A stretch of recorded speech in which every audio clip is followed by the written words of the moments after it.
Bon, je vais essayer de vous raconter une histoire. Pour les férus de la Boucle d'Or, je creux que c'est une histoire qui a été primée dans les débuts des années 70, donc c'est pas d'hier. Elle vient de Djemne. Pas Djemne Suskov, là où on fait l'andouille. Non, non, ça vient de Djemne Pinfao, le pays du Garçon. Bon, voyez-le. Donc j'ai appris l'histoire à ma façon, je leur triturais à ma façon, mais c'est une histoire assez connue qui s'intitule La Morbilette. Un jour, quand en train de piler chez le Père Juste, v'là-t-il pas qu'on vint après chaud des vélos à moteur. Les morbilettes qu'ils appelaient ça. La Jeannette, c'est ma patronne. Atelaï, elle, a aidé Bertine à faire son fricot, quoi. Et la Jeannette, donc, va nous apporter à bière. On te l'a, tortou, siéteux sur la carré du Pressois, en train de prêcher la morbilette, le vélo à moteur, qu'ils appelaient la morbilette.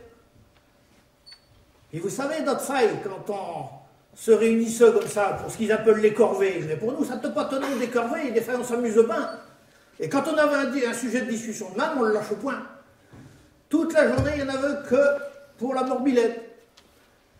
La journée, qui est en train de nous servir à bière, que les autres failles, c'est un contre-tueur qui nous sert une deuxième bolée. Et bien là, ils nous ont servi une deuxième et encore une troisième. C'est que la morbilette, ça l'intéressait. Elle nous demandait même en quelle couleur que ça se faisait. S'il y avait dessus un guerlot pour avertir, des sacoches pour mettre les commissions. Enfin, toutes les questions qu'une femme peut bien se poser sur une morbilette, quoi.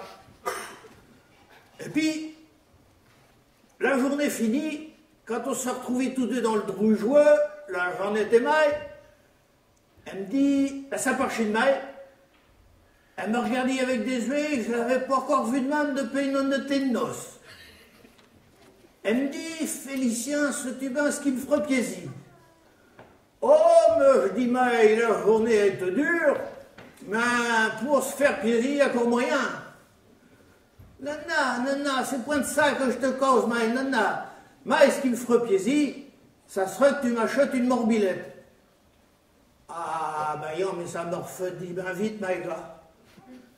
T'as acheté une morbilette à taille, ma pauvre Jeannette.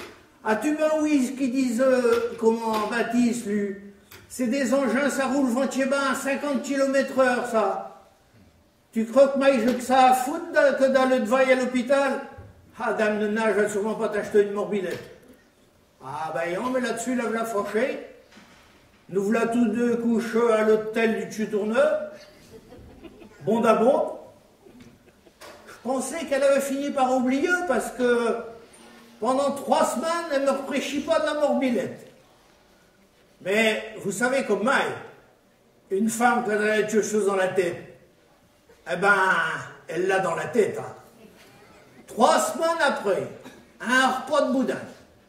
Il y avait le tonton et la tante qui étaient là. On avait à peine fini le rôti de douer, on allait attaquer la cassée de pâteux. La tante, et je me demande bien du chic Esmeliel, elle dit de même, il faudrait que tu achètes une morbilette à la Jeannette, c'est tout comme Bandama. Oh, ben après, tout leur pas de boudin, il y en avait pour la morbilette. Si bien que, quand ils s'en furent bien soigneux tous deux, surtout le tonton, je levais corps, la cassiette de travers, il se barouettait dedans chez de droite dans la rue. Eh ben, la Jeannette est chômée droit devant moi. Il s'essuie les mains sous son daventaire, les mains sous les côtes de main. Elle me dit, tu m'achètes une morbilette ou ben je retourne de rang chez ma mère. Voyez ben, je t'ai baisé. Alors le lendemain, je suis donc chez Julien Tessieux et je commandis la garce de morbilette. 2 jours après, la Jeannette allait la chercher. J'avais le corps arrivé à la maison. Elle l'a cotille à l'échelle qui monte au Guernieux, là où il y avait la pommelle et la vigne. Elle a regardé de près, de l'un. On aurait dit un cognat qui aurait sa première à musette. Elle me dit, faut-il te l'essayer? Homme que je dis maille, la batterie est passée la semaine dernière, vas-y si tu veux, c'est pas la pièce qui manque. Ah ben, fille garce, v'là la Jeannette montée sur la machine, 3 coups de pédale, vroom, c'est parti. C'est franc de Collieu, ces machins-là. Je vois avec Baptiste le Veysin, lui. Il a une jument. C'est pourtant une demi-cent. Elle démarre poignelle au quart de tour de main. La Jeannette partie, elle réussit à éviter le grand cotigneux, longit le tas de bois qu'il y avait à sécher pour l'hiver, contournit la lampe qui servait de le tiers, et puis la blague qui s'en manchit dans la centre qui mène au dos. Et puis va Baptiste arrive. Il me dit, mais il y a du potin chez taille, c'est dit que t'as la batterie. La batterie? Oh, dame nonna, il y en a eu à ce même de la batterie. Nonna, c'est la Jeannette. Elle est en train d'essayer sa morbidette. Ah ben tiens, là justement qu'arrive. Ah ben pour arriver, elle arrive. Et Huche, je ne peux plus l'arrêter, je ne peux plus l'arrêter. Baptiste, lui, pour corps se rendre utile, qui Huche encore bien plus haut. J'en ai, décompresse, la main droite. Je ne songeais à pas mal que des compresses. On allait sûrement bientôt y en mettre des compresses. Je ne sais pas comment qu'elle fit son compte pour s'arrêter, mais figurez-vous qu'elle y arrive. Elle passe par la petite porte du taille pour ressortir par la grande.